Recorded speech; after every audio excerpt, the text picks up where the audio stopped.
It's almost as evolution is acting against us when it comes to our mindset. Now, what do I mean by that? It turns out some studies have shown that 70% of our thoughts can be negative thoughts. Well, what does that have to do with evolution? Well, if your only goal is survival, you need to look for danger everywhere. You need to focus on what can go wrong. Evolutionary, it seems to make sense. But if it carries over to today's day and age, and we're thinking 70% of our thoughts are negative, that's going to put us in a mindset that isn't looking for growth, isn't looking for opportunity, but is looking for danger instead. And here's where we can start to improve that. We need to consciously reframe our negative thoughts. One interesting way to do that is start asking positively framed questions.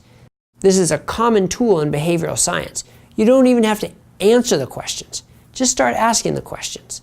So if you're going to embark on a new nutrition program, instead of thinking, this is going to be hard, what if I can't stick with it?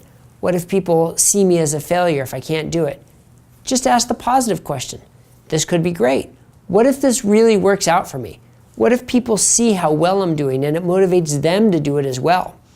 What if I can achieve my health goals?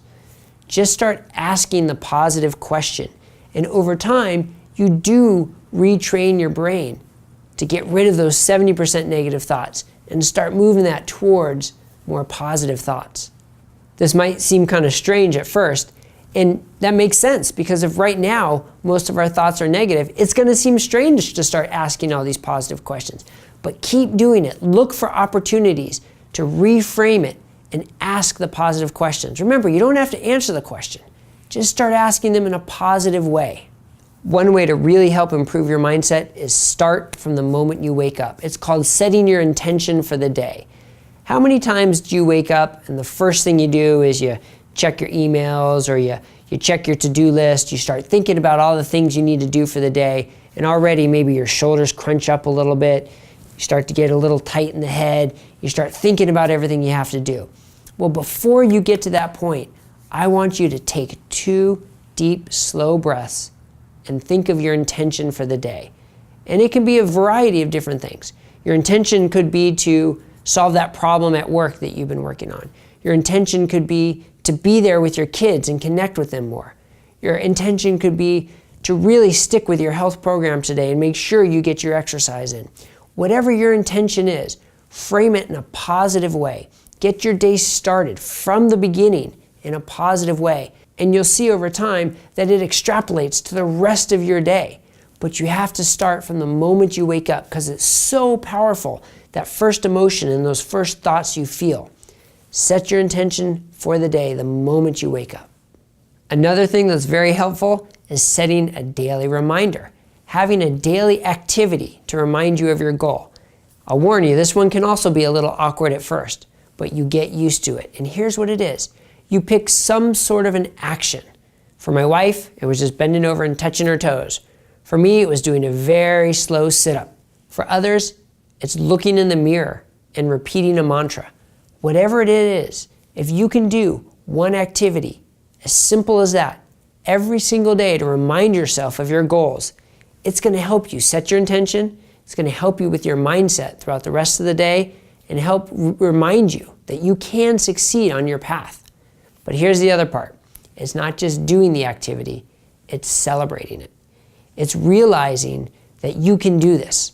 So if you want to look in the mirror and repeat your mantra, and then you look at yourself and you say, that's right, I did it. It sounds corny. I warn you, it does. And when I first read this and I first studied this and I first did it, I felt a little awkward. A lot of my clients who I have do this, they tell me they feel a little awkward at first. But over time, it becomes part of who you are, and that's the key. You're internalizing it. You're internalizing that simple action, which then links to you internalizing your goal and all those stepping stones and all those habits you need to achieve your goal. You make it part of who you are every day. So here's my challenge to you. Find your activity. Find your little simple motion. Do it every day. Celebrate it.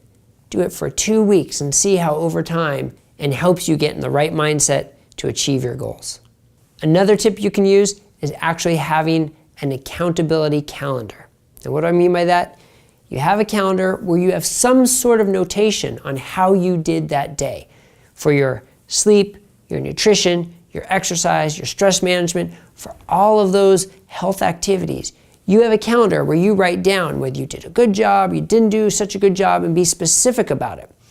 The reason for this is it's really easy for us to sort of forget what we did the day before. Nutrition is a prime example.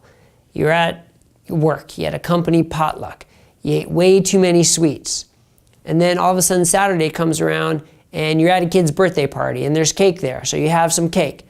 Well, you didn't really remember that you had all those sweets before, but if you see it on your accountability calendar and you look at it every single day, it's a lot harder to forget, and you're going to remember that. So when the next challenge comes, the next time where you're confronted with something and you think about it ahead of time and you remember because of your accountability calendar, you know what? I already had a day where I kind of fell off.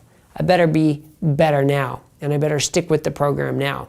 And next, you need to make sure you set yourself up for success. Now, what do I mean by that?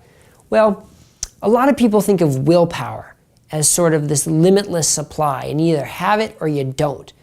I like to think of willpower as like a muscle. You can train it, you can make it stronger, but also in the short run, the more you're using it, the more tired it gets. Willpower is no different.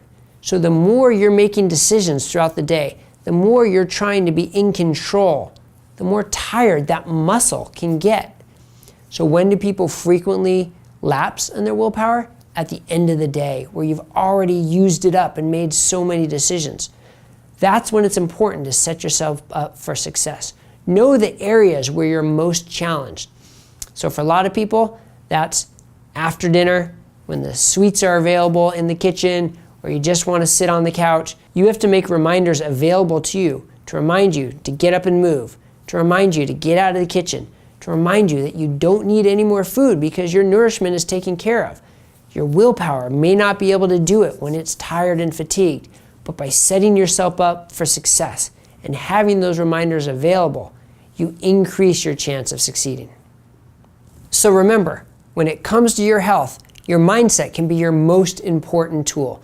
You can have all the information in the world about nutrition and exercise and stress management and sleeping, but if you don't believe you can achieve it, if your mindset's not in the right place to implement it and maintain it, then all that information isn't going to be helpful. So if you can follow these practices and you can implement these tips into your daily life, you'll see how much easier all the other healthy lifestyle habits can be. So when it comes to our mindset and setting us up for success, there are lots of different tips we can implement that will help us with that.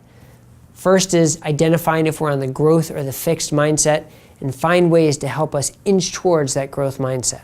We have to look for all the unconscious decisions we're making during the day and find ways to make them conscious so that we think about them ahead of time and improve the quality of those decisions. We can start asking ourselves positive questions so we can reframe those 70% negative thoughts. And just by asking the positive questions, we make more of those thoughts positive. We can visualize our success and visualize all the habits that it took to get there. We set our daily intention the moment we wake up to increase our chance of success during the day. We have our daily reminder that becomes part of who we are, and we celebrate it, knowing that we can achieve and we can be better every single day. We can keep an accountability calendar so that we don't have to remember everything we do. It's there written down for us. And lastly, we can take the steps to set ourselves up for success. Try these tips, see how it improves your mindset, and see how that translates to improving your health.